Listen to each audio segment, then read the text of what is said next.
With World War II coming to an end, the Allied nations met at Bretton Woods, New Hampshire, to create a new financial system which would stabilize the world once the war ended.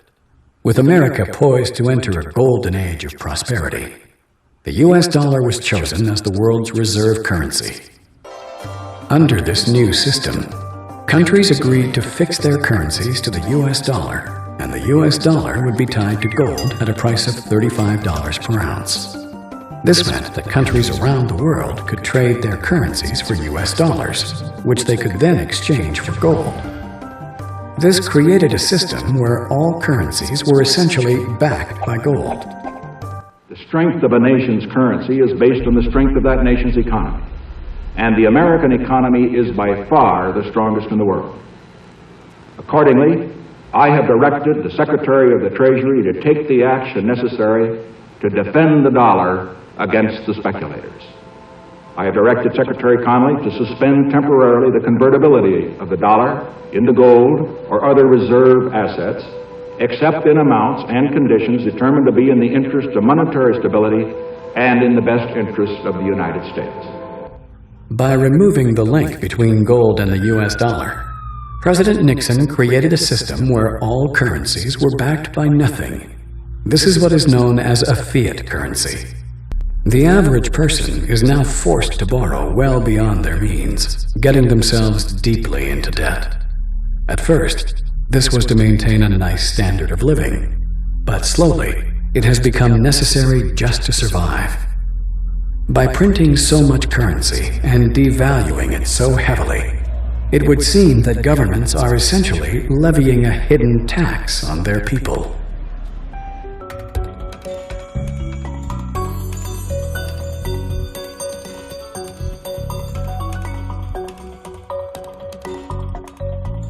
There have been dozens and dozens of currency collapses since the end of the Second World War, and they all result from the same thing, bad policies, bad management.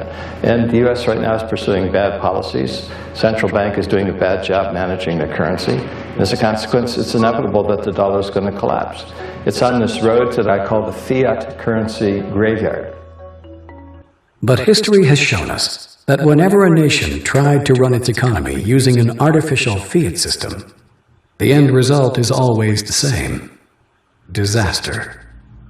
The dollar used to be backed by gold. It was gold that had the dollar. It's like everybody has tethered their ships to the Titanic of currencies, and so we're all going to go down.